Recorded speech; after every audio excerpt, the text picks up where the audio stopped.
Leksha tang kuna wing na tum psycho rele the talk with Sorintan Howry week at episode le welcome salu shit le tum psycho ra ring pa the later the shit sang maramba Christmas ra hai re itum na hon changing kum how ko pok we na hon kra dam jira la kai re Jishu Krista ok tili ra parak mi zimik show mion kavaida katali bom dak leping na la ka cha wi ram le han ngai re ka cha wi ram li bom dak leping la prepare sa laga itum ring pala kai na shim kur ram naung so bom daga hon ngorum da lay ji thai khui shan khui lay lay je na ya ga ring pa adam milia a special sala kai episode aga itum na chan phai sang room khwai ili itum special guest khani razang da lay itum na a hi Christmas kala itum yaron ngalali relate ka sa maram akli chan phai sang room ra itum na thai ji itum yaron ngala bing wiwang la Christmas special sala kai kari hon adam na khang je at sure da big chung kana yaron ngala bing na Christmas mayon da klewe intention kala itumwe otsak itumwe room sak psycho or hili ki chung kana question ka sala leida leye kala yaron la kai kan la of course itum meaningful salai na kamyon la lebo bom da le ka chung na la as yaron ngala bing hi ara og tu ring pa lum shilau bali pa tu wai de Christmas kamyon hi ki la question ka chung ka sa bom da le jana aje hi yaron ngala bing na Christmas ka tha da myon paira ma tha mai da meaningful sa mai da kala purpose le la ka tha da myon paira ga jili be sa la ga jan phai sang rum vai sa se itum na ma tha mai da thai shin khui bai khwai da special sala kai guest khani rang rum mi da le ina nili introduce sa mi da welcome sa khui se kala itum jan phai moron da sat va vai sa se ya ina remake up da Reverend Rabioting Shockley introduce sa mi ngai da le a hi ari sana kai theli pastor sada kline ka khnia sada Reverend Yerngam Muiva ala aru hi Tangkul Baptist Church Bangalore wi pastor sada leide leye pastor khnili kuchung khaning shie na niwa tang sa kuchung khalei salala show hile ishi Tangkul now being wiwang darkar sala re the request ka saji try nani na matan tuk tuk rak miwang kuchung khaning shie kala na niwi ragazang wi manga aina ishi tumi chan phai hi mo pala kai na sada Tangkul now wiwang kana pai lak haya chan phai sara ga chi shit ka sang ga chi han leye ara ishi ga tumi chan phai hi maron da chat ba fai sa se chen in itum shim bakli leida klei perspective hi remake up da thengai ji nei shi Tangkul now bi shim li chung khamai na pomo gi da chen Reverend Rabio Tingli khare khang hani sangai de le chia kigla ga athang ina how go pokli hang khai da yaron ngala bing ari hon ok thui da klei li career thought bing na kalang nui khamai bing na chung ka question sa da le le itum Tangkul now bing hi ka tonga almost 100% hi fresh now ne ki ji we mentality ji we acceptance na klei tha da la thai ka ara itum yaron ngala karing karakili very shirin kya ga zang spiritually kya khana very shirin hi bushuri kan ok thui li kliang ji question la sa da le chen aru yaron ngala hi itum we Tangkul luiram le le da klei yaron ngala bi aru scenario reality hi Christmas ujiran aus asham ka aru hi ka thada leilak ta leto pastor ga sada ram chong li leida le yaron la bi hi ka thada thei khui li kliang ge pastor na wena remake up dan na aus你写的就他的，因为这个会里边查拉的里头，可他的伊拉亚罗那里 youth big 里 ministry 查拉了个，他的因为他会丢个不来耶，人怕了个个爸爸，阿鲁后尼他的 church 呢，youth camp 个他 organize 啥米了个，ram 个，他的 camp 啥米了个。Miar now being ala now being Jesu Christally 100% mirin misang laga board against hai laga mirin ni testimonial sala kai mirin ring daklai khamang gachali la thar chari ai na ring daklai dang jaina sanwai jon wai li jilala tada revali totally committed chalaga ring daklai khunui thot kachuk ba lai kho chiwanga ring phana kho kha tada uka khanang ba majority na hanglo jikha idu mi tada nominal Christian jere ile hanglo jikha vresis khuli phraye rargaye laga ningli grante tani hi vresi nei du kuyao jenaru ya uklungli Jesus Christ hi machang du da pharalu kai mirin maring du da tadar birin ding dak lai ma vresi da kikla khanga tai ma leila ring dak lai edum yaron la hi chung bai da thai da lai ko laga thada ka ta thang uchi athum na ring rak tak lai chung kamai khamang ga jali compromise hal ga ring dak lai sui khanga sai li compromise hal ga lai dak lai pornography li addict la ga lai dak lai Aria Riley adikta laga lei dak lagi kachunga ili hang luzga tada 50-50 là beding ne tada exact ratio ko so pai la saruk matili saruk ak mang na tada verbally thai sing wi gai yaron la yang chung ka mai akum ko thum thai ni ya tada verbally ma ka thai aming over si hal garing dak lai pai i bai tada thai ko la ga matai bi gap da tam li kem ga thali ka cha than counseling ga thali kha that atu wi tui jing na ga chung ka mai na tada gambling li addict ta gai pornography li addict ta gai ari arai jing thawi case chung adrai wo jada tada ili hang jada thum ya mai tang khul hi christian nei la ko ka thala la chung ga mai na vresi sim khuli pha ter ga sala la board ge cha gai experience mai tu ga rival mang lang thar in 12 sa du ga tada atam wi karan jili flow sa la ga aming we vresi sa la ga tada o thui lai ga fully ring da lai ba hi i ba ya da chu bai ta wi ko okay ning share pastor yes arik hangjili ring ka pha khana ba very she spiritually religiously ngai ga jang da octu da kla yaron la leide lege ji shala ka chung kharing pai chung mai da leiro no kala yes majority na really mang nai la octu da kle ji u ka khnang pa wa khane ka aro itum na ji khina ka thara ga ji ashuma phaiwa mo man khwai sa se ina ka khnya sa da reverend ngam moi wali khang han sangai da leye aro ji na itum shimwa kle ji thada leida kle ne yaron na la bi reverend rabyo ting na share sai re ara ayarli leida kle bi itum yaron na la ka chung ga hi ayarli larik tam khwai wang otsa khwai wang da shock hai ne almost ada bi shong with human resource ka chung ga ja hi ayarli satta leida hang li mong wi sa la pai arina na pom da kle city Bangalore hilila tangku naw chung ga leida itum na thai shaye chena tangku naw Bangalore li pom da kle chung hila yaron na laksa sala pai ena shim shong li pom da kle ava bing na skeptical ka sa khana ba khigles ka pau sha ji tran yaron na la bing hi ka ji cha na free sa lai na ba pom khai ji tran free sa the independence how with the live in relationships li clay or non Christians we live reshima kning we relationship like too high or party league zat ke ji we pau chung ka shau gi da ava bi hi ning khari la gai jena hi ka tha pau mang hi na na pom da le li ning ka su khar le ka ari reverend ramyo tin hang khai da da yaron la railing of a plug in of to da le la le da le ji la shabu pom mai jena reality hi ka tha da le lak da le do Bangalore in particular kala yaron la metropolitan cities li outside Manipur li le da le bi hi ka tha da pastor na thei khu li do ji no opinion la ka share sa mi lo okay in share area of mi wang Ari we Bangalore we context in a gang tam dharan ojar myo ting hang kai da tang kur no hi ka jung le de le it we conservative that estimately 3500 to 4000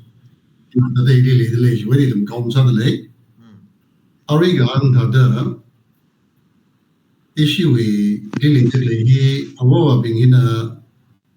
15 or 20% magala by the rest for youth. Then he pump the he 3,500, 4,000 pump the clean, Jiley, Church Raga the lake, and a Tamtaran, Ning I Malakai, and Ning the Lakai, and suddenly Kibang Leisure, Kari and right at 100% really me 20 Tan Ragadale, 80 and accountable Jolly. Could you be very respectful? Night shift le how good the yeah Joshua Gam Kalari we department store ugly or organization office ugly mi ga chung ga san le how good mi saksa da tong raga ba le le ka ga raga learn the problem le factors for drug le okay then somebody Kari Gam da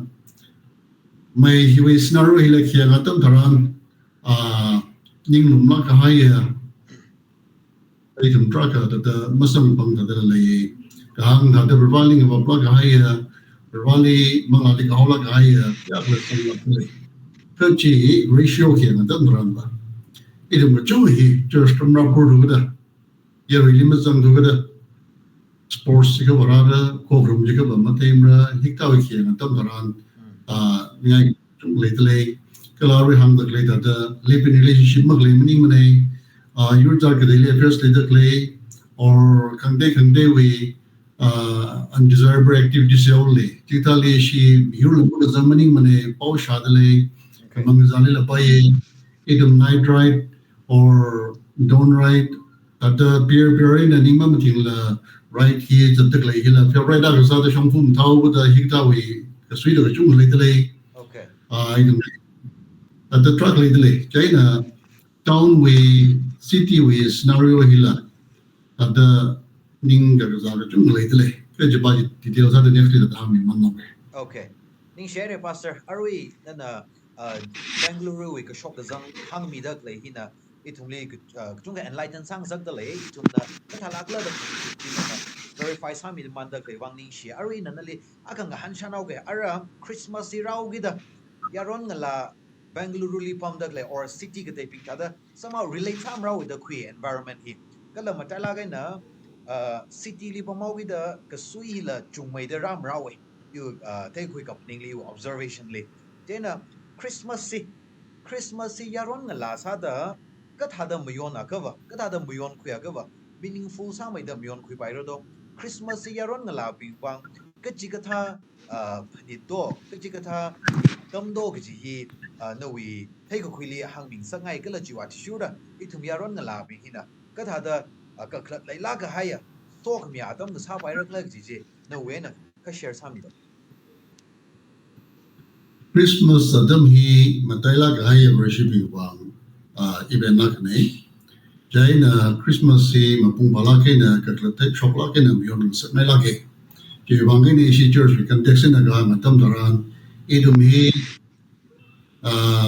advent hi miyon radle aje hi na fourth Sunday last advent itum miyon nai okay gentle shortly Kender shara klevi ko klak to mai hang mi laga tum le cho preparation ko sa tam ko edum ka jam ya long le edum chiri ha ya long le ring pa ka matan long le le gi sha long le Christmas edum yong gi chi ko jaine gi edum samata se da tum le educate ko sai na so da edum mi da ki ko sa da le program gi ya tam daran yon la edum yor bing hi ka ngriyo ma zanga yod le track musa pai tu Jaina Kangaroo we Jimmy Shaw by Shop the Lay, okay your Rangi Turfly, Pesatal G that the thing like it at the G, Kanana Sami the Jimmy Shaw. Jaina Ari Kashakazama, the Gama Buma Patu, the over the Rami delay, Jaina Masoda, the Toro we come from he, Kamataya, Message Paji Chilik and Vesalaga, Lady Clay, a Benito Pingli, that the Kikasadale. Christmas atam liva, New Year atam liva, city weekam taba delay attendance matala ge. Acha kumla 1,000 plus rai. Then ajukum 1,000 plus expect sadale. Then hikta atam kamata dan jai kwile katam di bau bai le share sadale. They hit that atam million text some boy to make a kangreol bai kashaka zala bai hila stan laga. Ida mida te hi yupin ilang kung bai sadale. okay ning share arwin na nagahangji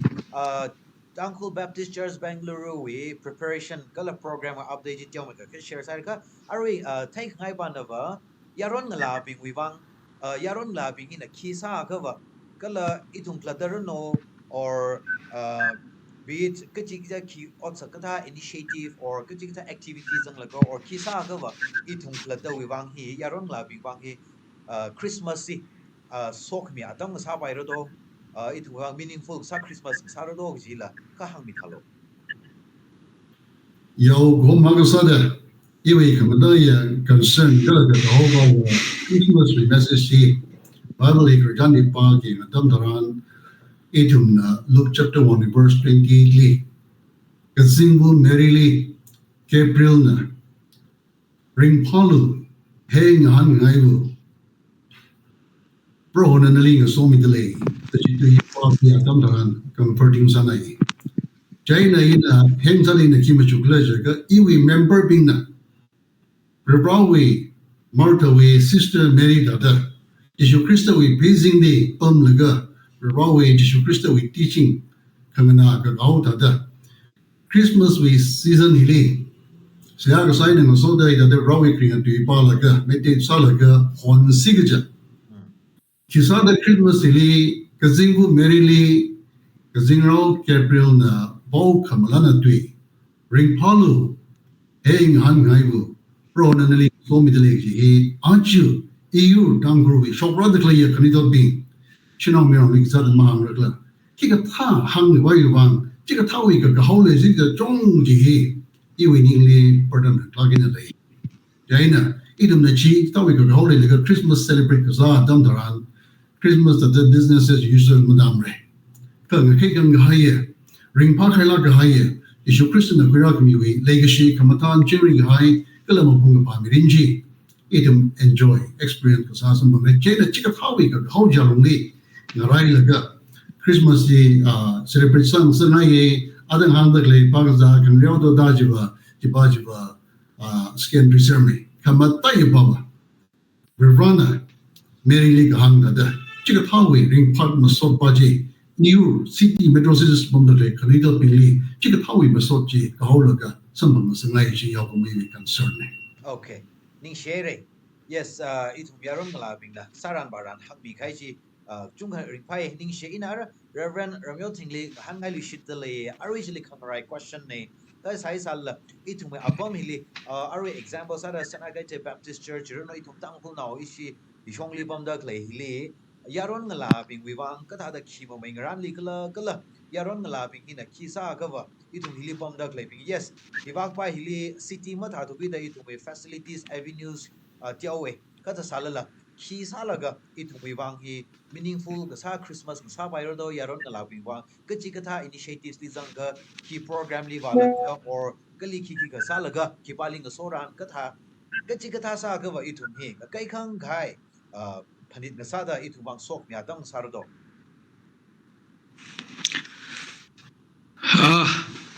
Iwi thay khui liao. Aja wi hada matai bigap ta yaron la bigli Christmas kabayon style he. Tada iwa variasi sok lakai na jang mayon sa ngaye yaron ngala sada irabli ka sala sada leko youth we chairman na than laga tang li carol zat laga carol ga zat hi isi paisa limrin mane ka vresi la sa laga tang li la sa zat laga tada loblau phupai da la sa zat hi yaron ngala tada machu sokla ga vresi sokla ga zat leko hi tada ili hang lo juga itum tangkul yaron ngala bingda Christmas hi machu sokla da bior ba ira ko hi laga tada nui question jenda ke teo ga va yu hina tada katai le pai ko kai na poina ga hangai na jine itu baji we Christmas pa hi tada preparation atam di leidak le ko itu mi jena tada itu Christmas khara hi na so da itu we uklum prepare ha laga itu we morai ga tong hi phaning hui laga ning tai hui laga jisuli sam ga phangi pa hi iwa yaron na laping le message le li rin ga mutu idang le ko arui prepare ta bi li jang ina ita da phing ne atama hli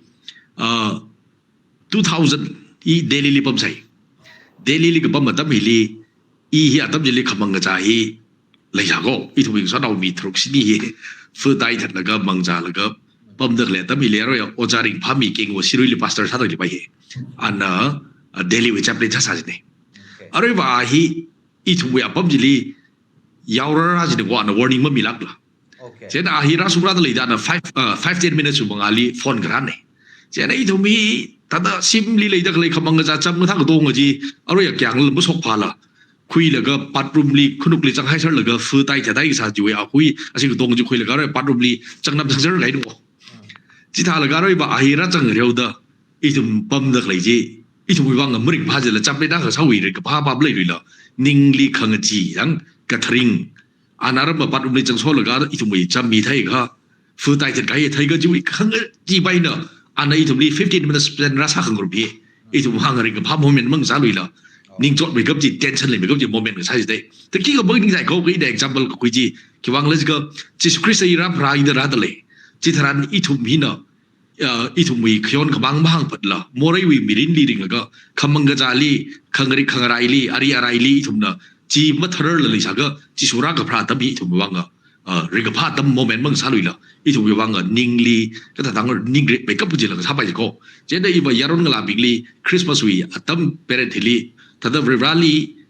mirin mi sang chau ga bai na wi uklung ka pelo na ka ji area li yon da le ji na wi ka sai sak li yon da li la na wi relationship li yon da li la na wi phone lina abuse hat lina ka chi area le na yo dali do ko to hi therm theng sir ai le ka chu kra tran na verbally 100% ning yang ka thrai na sam ko lo ba hi ili ka tom ko kala sermon la iwa chili rin na ka ma tu dak lai ne la ka I pastor ang sa la ka ta Christmas atam hili iwa privilege kui la ka message ka mile ning dala ka tha da sa ka hi ka atam hili yaron ngala bing ungchang sar dak la atam hili salvation message ning dala mile ka iwa privilege sam ga altar ko lai ning dala sa ji ko jaina tha da ka hang tha da Christmas ka ji atam hi yaron ngala bing o ko tu Williams lau bai na priority mang sala iwi uklung ka peo laga I ka ju area le masung koi bai li chapani koi laga Rivali mammi ka sang bing la first time Rivali mi khang atam sang sang ye Rivali mi sang laga backslide cha sa bing la hikta ta bili privilege koi laga Rivali rededicate solution laga ning to la kai na Rivali ning ka thai na kamyon ka bai ye sang sang ko okay ning share yes pastor na hang da le sha laga ri pala ke ning mi la ke itum yaron la bing le concern ja ka le mi da le sai laga ri pai in a kan han shan leo ge arwe atang in a how probably hang kai tha da Christmas adam hili a yar we na yaron na lak chung kha unge kala itum hili pom da le bing jin la yaron la sot naw bing khong le pala kai na sam hong bi laga yaron na lak chung ga ye ga zip ki ja adam ne ya na itum ga zip da le adam hili yaron la bing we na itum the key expectations lay by do church na society na yaron la bing li ki sang sangai a year when dak lay bing hi thang ka yaw gong hi li ki sang sangai ki contribution yaron la bing na lay mi bai ka chi tha ot sak sa bai ka chi hi yong me ka theng sangai maram ba ka chi tha ba laga apam hi itum ning tha da ka shi ka yaw hong tha da ka lung lao ka chat thui gai sung ka lay atam ji shiwa me resources shiwa ma ki mo me sa ka meaningful sa me productive sa me do okay tata ki iram li sadak lei ram khang dai na la tam khui bai ka hang gai hi iram liwa itum na sadak lei church li pastor na sermon khami jira nga tai re dala ka normally nga sunwak ka je patam hile youth ping ayan ung da khai ping hili athumui otpam athumui career perspective nga tai ga dai da yaroi li present sang so go praman li BPO li thalangai na ning khui da kla tum bingli BPO hi ki hili hi we scope hi ki mumbai itum na ka da rajak bai da hairdresser bingli we expertise to at through the ji we kan khana ji ki chang ya course will ka chang bai kigla doctor bingli la atum le atam mi ye bank li on ka sa bingla da itum ta da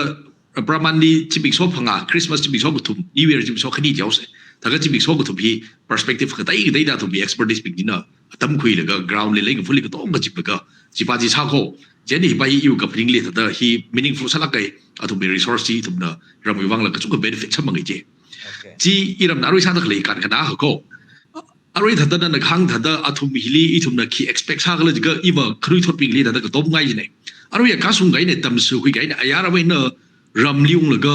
ramli ki ka khang chai khurang sangai ko Christmas ni year beyond the lifestyle hi acha la goi thada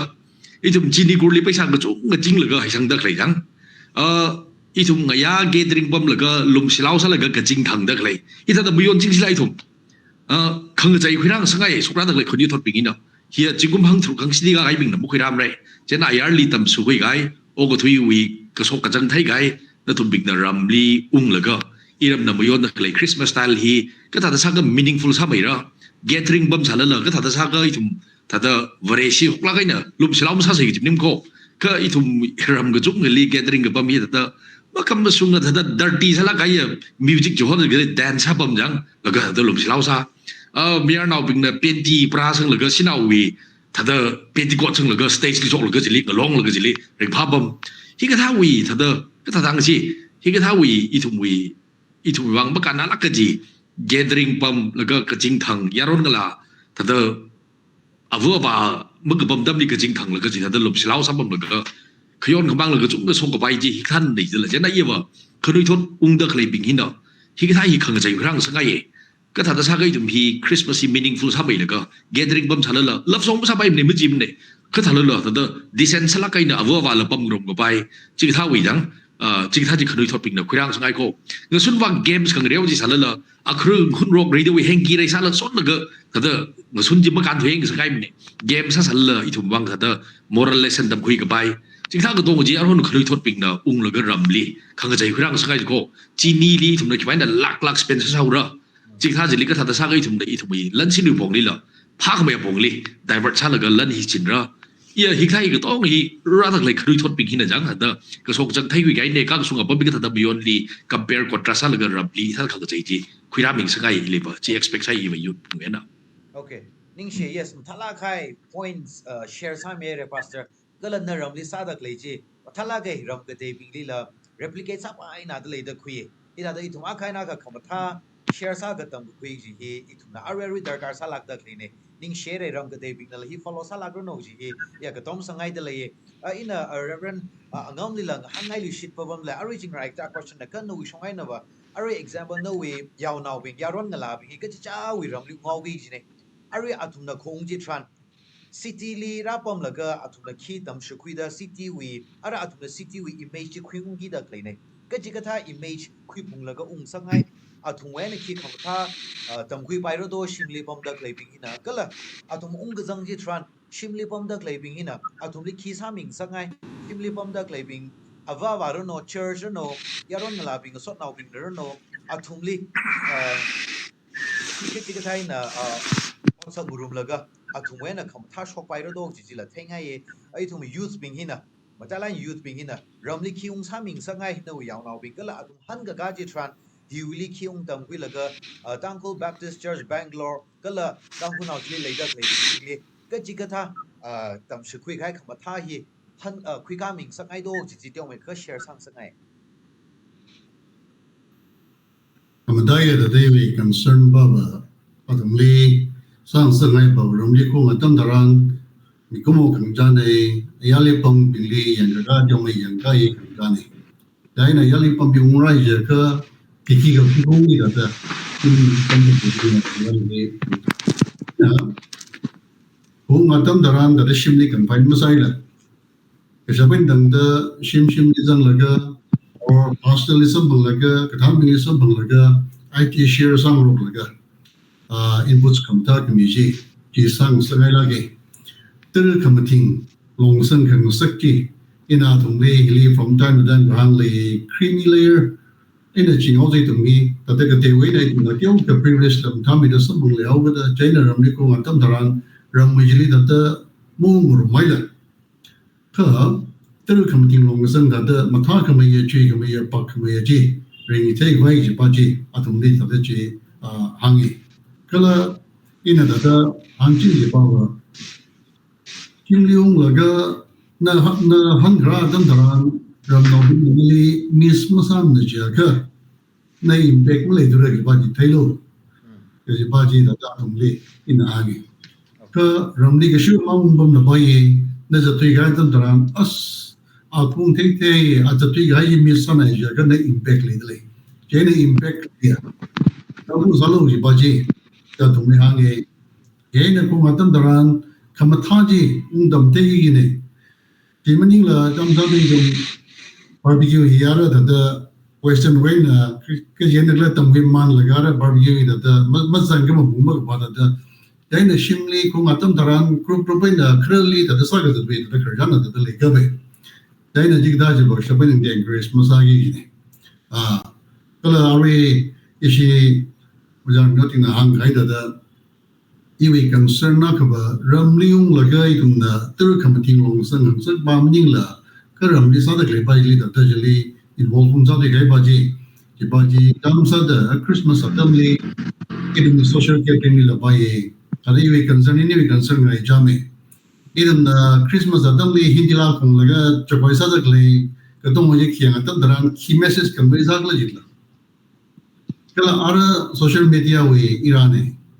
laga ki hi to hi YouTube ya upload sa le jai ni parliament le daran ki message kan bai sa la idum the Christmasly hindi cinema we music ji khomai laga cheli dum na chopai sa laga pom tak le kumai sa laga pom tak le hi Christmas in ki meri le jila jain ashok me na khangai da dai dum apam dere cái này chỉ mà thấy cái đồng mi người hậu đấy thế chỉ bao chi cái đồng yang expose sa cái living na ramli le cái living le bai educate someone like ara park mai chi da to sa se ji ba ji kala ara shi ya na tin hang gai da Christmas li idum mi da winner da sa kra ba da practice sa kra ba ji ngai chi ngai la ke chai na ara hang gai da Christmas le bai New Year le bai idum hi ya kami sa laga pam laga or meninga New Year le jam sa da sawari mure da laga New Year welcome service for Christmas we welcome service ni sawari da bi ni shopping dia wait sa laga matak me kashum me baji atap sa wai chiba sang sak nai lagi Okay. Ning share oda mata itum na saran waran sa ka pai chung ka share sa mere akang han chan ge yaron ngala bing ramli khong ji tran hili bom da klebing hina yaron ngala bing jili khi ma mai rom sang ngai to so that atum han da ka ji tran atum la city li ba bom ji tran impactful sang mai car da ba bom pai pai matai lagi na ramli to me matai lagai yang question kam ta ba idum me ashangu spirit pa hi itma hi ramshom na le me wa city town ni vai ki dum individualistic sala ki na wat pam wat manga la idum ni compare sa da chuile jai ni hi rai ga ashangu spirit ki tum tra gam le ni general ni ko matam tharan janan na han la bai kamata ji undam ni sa ngai ramli krai ni la janan la han ba kala ka show ga zang idum na ya li pom ga a che rai ki thai mi le bai ni ka ma thai ga i opposite la noi wa ramli ki pom ba na tam ki thai la ka shum mai da a che rai la thai mi da shamai jo mai la bai ramli ki pom la ta mi la le ba ba me chai na tam wi swing rock la ga ramway la shapalang ba ji ga ramli ki pom ping ina ya ri li ga zang hi ramli ra ga ping ina a che rai hi ya tum la ma ta ka me hen ki me tra la le ba ba me da ene jing tha ji la tam ki yu sa ga ni ga tan da ni ko mo yi ba ina tiam me ya na tiam me yum le ni ya tam wi swing rock shong ke ni da ene da da ko ma tan da ramli pom ke le ding la shapalang ba la bai janan na la bai ya religion la ga social sal bai ga to ji ta ji la da tam wi swing sa ngai okay ning share ya ramli bom da klebing da hopefully ji ka tha ji ayawen da klebing ji tam shik mi ji adam ji sam phang la no gi ji ka ji han ne ina reverend ramyo tingling han lu shi dau ge ari itum khani thought ping hi ari hon hi rebellious sala ga na thai not everyone ka da most of us are ada kernau bing li ka hang kernau bing na ka hang hi atum na ki thai da atum na ki thai mai da ge ji we ning chu ki chang ga hi kha chung ai re kala church ka lo ji tran i church ki ba ka sarak le church ma ka la re shi sa pai se church and relation brain relation le da sina matter sang mai gi ning chu le da church ma ba ka la le re kala generation gap ka le hi na ara khar na wa na khni thot bi hi mong sun bai to the church li ka ba ji tran i wang relevance cha ka ma le tu re kala ili welcoming sa da film sam ne music chi boring sa na ye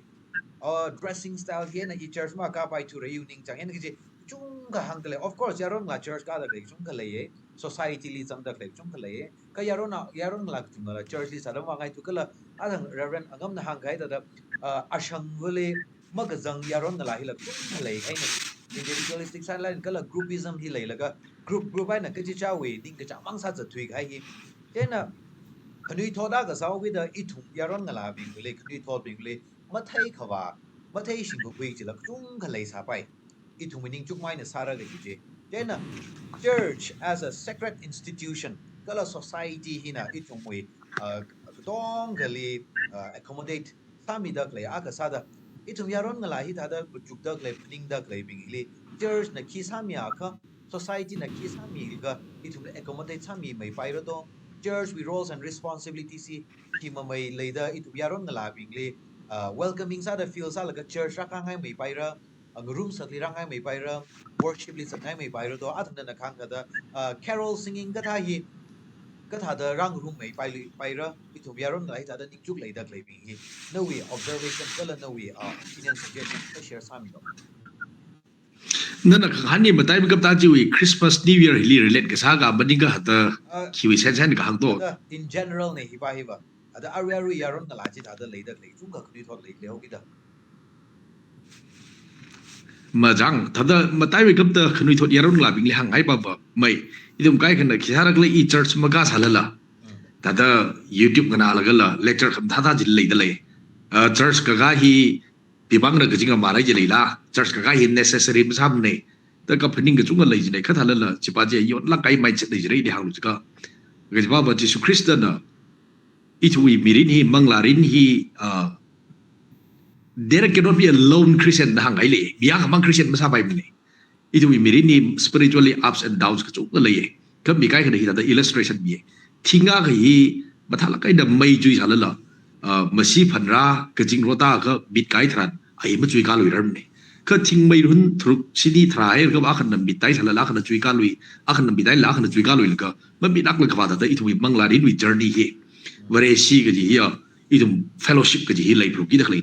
fellowship church liga là cái giàu có bởi message cái nào là cái akwi say ha cái sa cái nào là cái akwi testimony cái nào là cái itum manglarin hi thật strengthen sao cái lấy chứ đi vào hàng ngày itum thật mía cái bang church mà cái là vậy si sao vậy si at the first place cái này Jesus Christ đó church institute sai sao cái đó vậy si cái gì hi cái room sắp mới cái group mới bài để chỉ vậy là purposely Jesus Christ đó we thấy thằng vậy luôn li church hộp bị cái cô trên thấy đó cái nơi thôn bình cái đó đó thật đó nên là simply Bible cái bao giờ là phai lecture khác này là phai cái thật là vậy siak sao là cái church mà cái am sao bài này bài hiểu ning li sao cái mà ít thùng church chui luôn li là cái thật hàng của si mà rakli thật là youth bình là ra cái thật pastor bình là lecture sao thật là thật là cái tôm mặc bài nó vào là thùng bị quy sam bali khét thôi nhau thùng bị sân vai chôn vai bali khét thôi nhau thật là lecture này là mà tùy sống được lấy cái to mà gì thu bị vác áp liệp sang vai anh cái sang vai và mình những lùi là cái khét cái cháy cái tháp bảng ấy đó thu bị yết cái khởi vang ở church li cái allergy sang được cái là cái bắt được cái chuyện này ili hàng cái itu pastor big lấy thằng bảy là cái nào thật là message cái gì đó diplomatic là cái nào thu bị lùng là yết cái vai thu bị là welcoming sai cái bài là thật là feel sang vai sẽ sang cái khác rán là important sai cái khuya mà cái là đó church mà cái lạc luôn lấy cái lấy cái khó cái là cái ra cái rêu the lecture về đó cái thằng ta được lấy cái to mà gì à lấy cái khét cái cháy chỉ là tôi mang ngay đó hàng tuần cái church gì đó allergy sao tôi cái là lấy bấm lấy khô thế là ít thùng pastor là thằng bảy mấy đó chỉ bảo gì Reverend là wisdom mấy đứa nào thùng cái thật là sao cái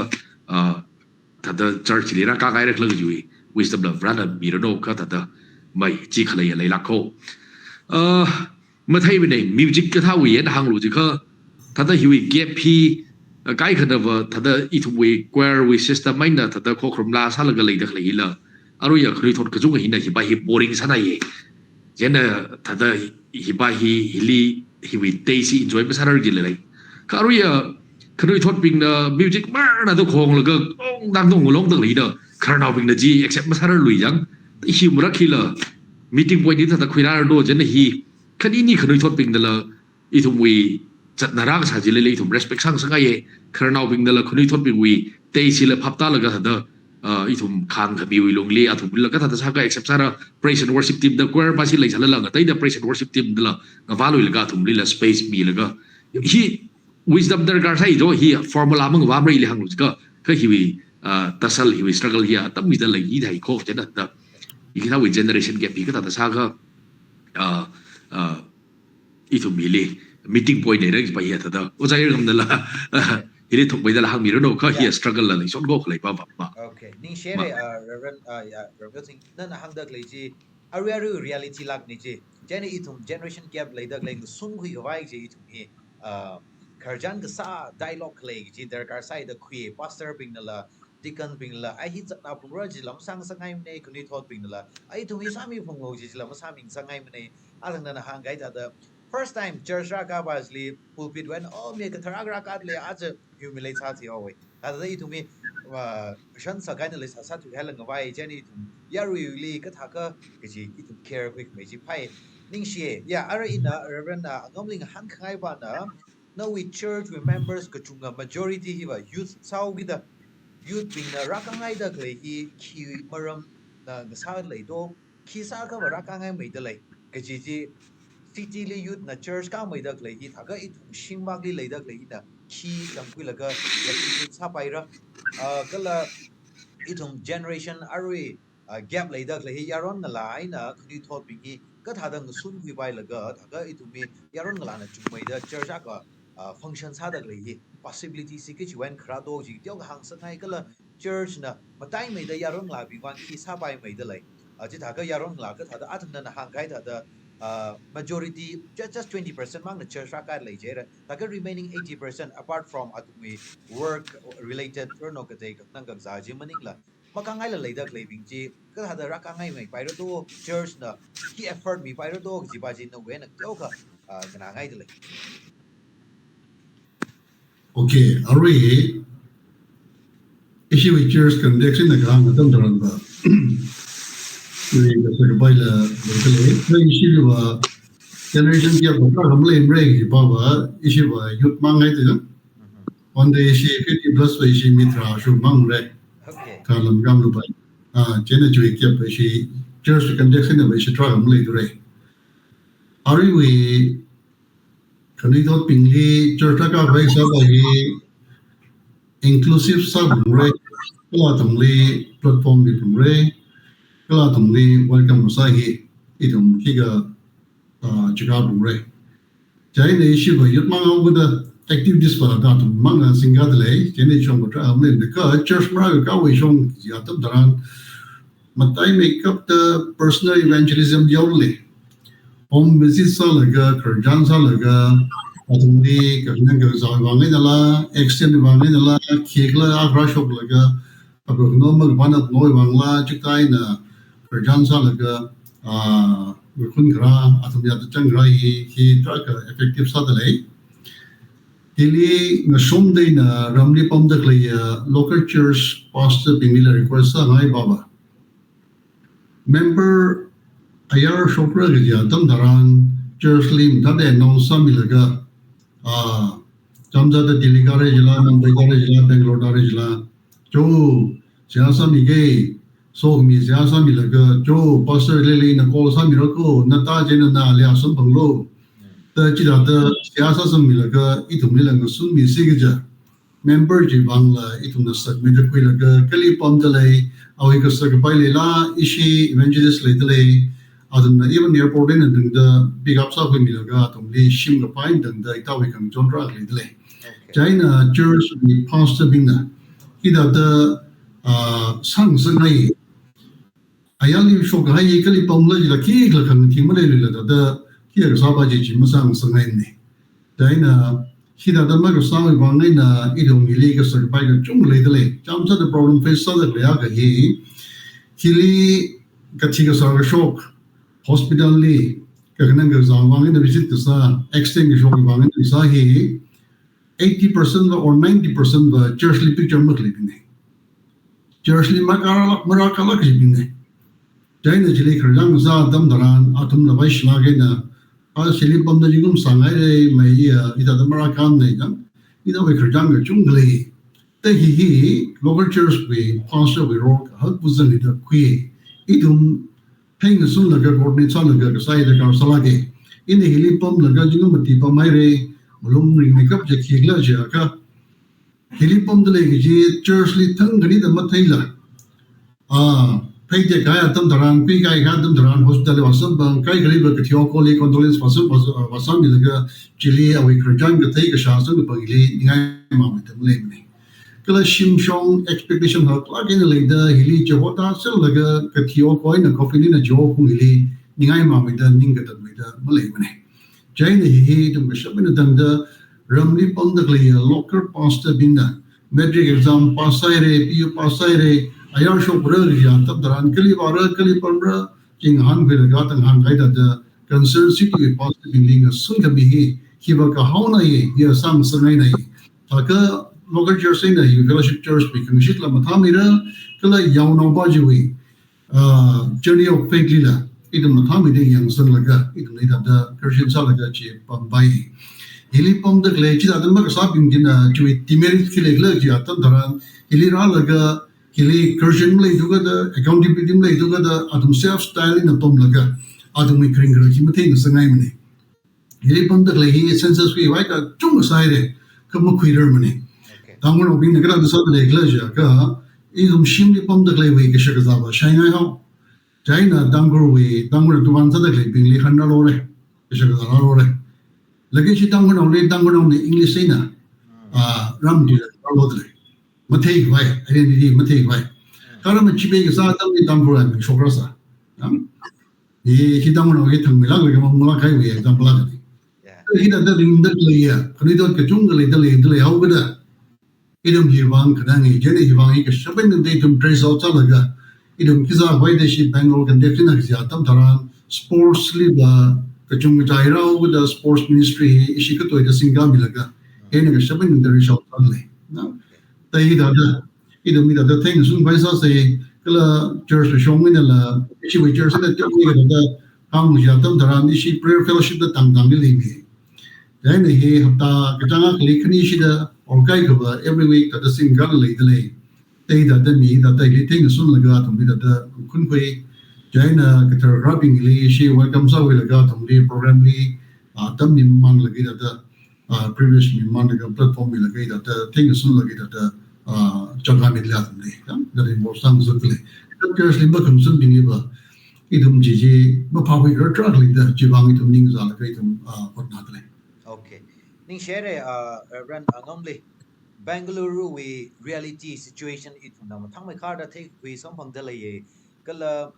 church na yaron ngala bingli sakla ga ni yang sang bidak le concern le bidak le chithai laga ninglung lak tale awa pindak chungari parada chitsange kala arina na hangkai khamtai apoina ga ji shimchong di leidak le pastors bing ji jaw yaw na ayarli shop khai ji tran city ji we pastor basling sun go khoi ji important sala khai poina ka sa da le ithumi ka chunga ka tam na long bing ngasun roke ka pastor ji we ari election la ke kala hi kanalak da le ji chan kuye hi follow sami lagro no ji la request sangai de le ishi ka thum chan phai sa la ka shok ka zang chung ka thai khwere kala chi mang ma ji la ithum yaron ngala bing wi wang kana ka pai resources na ni we trainer knowledge chung ka mi da enlighten la sang sa gai re ring phai hi salagre are ithum ishi thum chan phai hi kup sang pai mai ka bai ina khanau wa sa da closing remarks sa da nanili adam mingai de le matala gaina Christmas hiwi greetings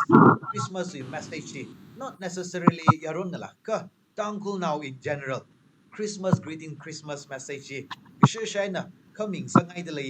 karesa da Reverend Romeo tingna na ka khimilo no closing remark Christmas greetings aina khamimilo tapai joy tangkul generally thum presiang salaga Christmas ya meaningful salak kaida mayon ka vai jer ka ba iba ina mga sa ji mahang reina ka sa hang re okay tam khui su gui bai li sa ka da jo Christmas is here ta da rana itum li awya ka mang ji naw mi re hi itum bang khui bi bai de ji ho ka ni we ha da sa make up special sa make up the gift then itum receiving na la in return ka ta da itum na mi sok pai do ga ji bai hi emphasize sa ka ko iba hi sa ai de khui iram sida ga thai li Sedai the church we lugli Manipur fellowship da akhalai ko ina we context si khang dei we khang dei la bai ko then isiwa ajon thang hi ira mili le da klei Nepali now Maiti now bi li hora laga athum rangai ga vai da thum li gift la mi laga athum li blanket la mi laga si mi mo ko tu thum itum hui khami Jesus Christ we gospel hi batha ka de share sa ko even Christmas community kam tai ak nei de quiz ji itum we Christmas community should itum li ka ta itum li salvation bang o ka thili ra ka lagi ba hi ka sa pai dang da ina bai dei tu i la thalai mom ji thai ko halala ji struggle sa laga athum bigli evangelize sa ka bai ji isi church we mission la ka sa ko apart from that iwi individual ina ji la ini pray khani la ta da ini malai sa la sa pai dang da ram li ramai naw la ka sa naw la ka thai ka bigli ini ki boy na ju Christmas li ini wi ngalan sokra deo ko mang sala la ini if sa da bi kai la identify sa la ko kai li bi pokai de kai la khamo lu mi ore before Christmas sang da ta da Christmas ka ji ya rana itu bang awi phasa mang la ji ora la ga I mean sacrifice sabil ga itu la in return ta da sa ga hui kami pau hasok si malai ka bai ling thum la ki bi sok pai ra glo ba hi na na ina sa sing ja aju Christmas hi hada meaningful sarai de hui kala church ka chi de la ki po kai de lai thum ri chak chak pai de de li pom de lai ga ina sa pa yung ko hi church na slum ni wala ga blanket yaw mi la ga Christmas carol sa la ga ji su wi to be message bi ko ti ha ba thada ministry ba salak la thada purely look slowly focus sa la ga kan thui gai ti ba hi ba sang sai mai je na aju wi Christmas le pre sia sa la ga hui kami pau message ki po kai na unrich bin lai thum wi chau chau bai klo gi church bin la ma chu ga ti wi role wo ki sar sky ki yang ga wi da message ku chau wi to Okay, ning share oja. No we closing remark, Christmas greeting, Christmas message. Talaga mi gai jiwang ina ariwa Reverend Angam Bali. No we closing remark. Arujing arai kja Christmas greetings, Christmas message ina closing remarks hada kami mi. Christmas we greetings see we shimang ng gaina iwi kan sana mang hang ngai baba aju tangkur we kanito ti ina kiang atam daran purpose driven life the clear kanito ti trak mati mane jene hiwang belum ringi hi hiwang malai tukla ja ka idung mi ka jita mi rula ji idung ka chung kana pap mada tore jena idung mi history thing sangai idung mi history ja tam daran miwon mirat pali maning la itumli ran na kita tara ho wikla ji baji awo unpun wo rushing we terjan baji je na we troin la ka shopping da ji baji haming sangai i lecture li punching awo rushing li vision ra ji thela ka hang di first sentence mang hang ina kra hi na tumli ko hor mi wai kra na da ra hang ji pa ji ishi tang ko no bingli jipa ji bom lang sangai khani ko pingli uklungli ti tipsen sangai khiwang la je ka ina kra hi thing lung pili ko da kya dam daran William Pettigrew ra ga generation ka thum di wat le ka vision ra ga ji ina kra ina tumni ko hor mi wai kra ne ta gang ji Bible li ba ke dam daran Jesu Christian John 8 we cheerfully I am the light of the world ne o tu ko hor ji ina ne jai nei thumni Reverend William Pettigrew farang laka generation ka thum dibat lai laka cohort thumni rami gai ni rama mi gai ni jai nei thumni Reverend awi mi sara ko the divine purpose lai laka tang ko no pingli jadyu ke den masam ka banga privilege ishili mi gai ni kai thum chui khar dan di ka thau la khar no bing trakna ji hang la mathai mane kai na ji ung ka shaw mu the adam dram bi ka chung li la hang ngai ni Chipaji, idum na papta shingui laga, idum liba berbana with divine purpose lady, idum ni bangwi gaine idum na papta gaya dam taran, idum ni kamang na yur masabay niwa. Jai ni idum ni purpose driven life ring niwa. Berbana idum ni kamay salo mujim ni akui salo mujim niwa. Kaya idum ni jipam magdawai bangay na ajo idum ni tada shiman gaya tribe tada zatakle, mu zatakle ka chung zatakle te laga, ningli ngay kamaga chung le ju bangay na. Hipa hi idum li berbana kita taro wikla awi redemptive program li tang kono bili kita the fitting sang sangai le baji idum ji phapta bi ga tam tran idum mir hi berbana ni ang pu yur sare kala nation ke chongo gi jaili exalt shimo bi ngi sa da chika than mir sare ji iwi firm belief li jeni hin we train ga chongo hang sangai kamawali Christmas kamung lerang ning ha tam tran adang hang ngai da cái chuyện rong là gang là tùy chi, ili vừa chỉ bao nhiêu thật ninh li thật hurt sao là câu đó, cái là thật sao là câu đó, ít tụm tăng của cái đó kinh li, Christmas season li, cái chuyện rong là pre-run là chỉ thật ra hàng gì cái ít tụm yêu hiểm ấy, yêu mong sam rồi, Christmas ít tụm này mang mong yêu nó bằng rồi, cái là khẳng định là important mình là, ya pre-ra yêu cùng li là, nó ra xong mình là ra mình là, chỉ có tháo cái những cái click là cái, ít tụm là welcome sao bây giờ tâm thằng so come Christmas with a difference tingum stare the chick how we need bring jalongli ramno to nam yon kwai salak se kala shobra da khnito ping kazimpu meri da dum rawiti balaga rawiti ka holaga mirin ring da chick how we rawi masot ka kuya mi pu apu ma sa phai ji I we sia sane Christmas no sai ko le ring pa me no Ning shi nai re Reverend Ngamui wa kala Reverend Rabio Ting Pungshok naniwi ministry li nani na thai ko khoi naniwi experience naniwi thangba ai ko ra khushok laga itum khani thot ping itum yaron ngala ping li shi lagaina concept lagaina advice ra sa khmi na new experience share sa mi thai la ning shi share ko ji yaron ma sai ko ro mu thun sa da hang de le kala tam khuna tong mu thun sa da la ning shi nai na tum ka tha ga sa wi wa ngai na I thum yaron na la bi ning lu mei ring phai ye atam ji da I thum na thum li yang ka re na thum na I thum li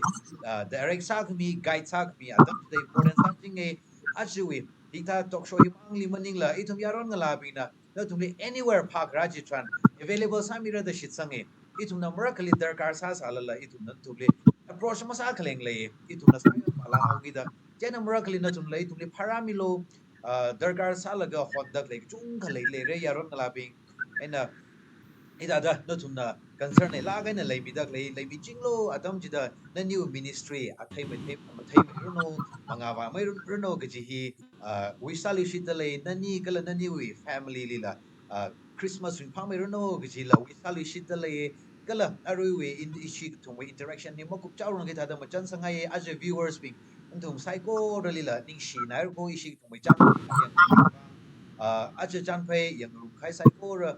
tam shikui hai atam nga sala gra ke hi shi ka sang ke han le maram ba I tu le tai shin kui hai a really khang shi really she ba sa da le rao khani na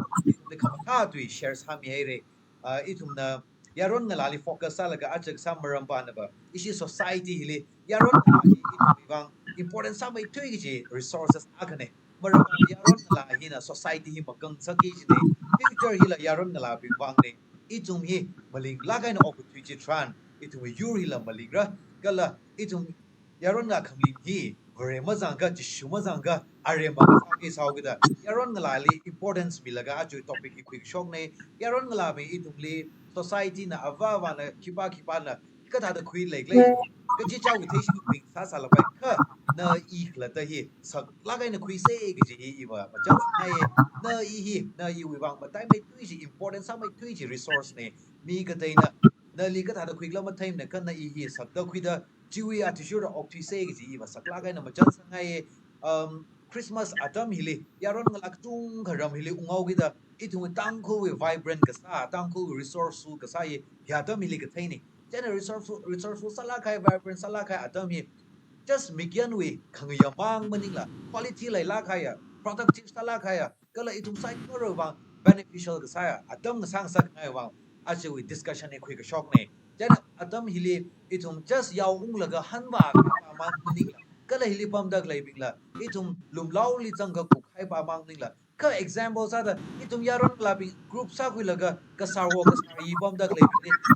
sa se chur sa kam thali wa jang se society what ka sali wa jang se itum ya ach example sa da ukrul li arwi hi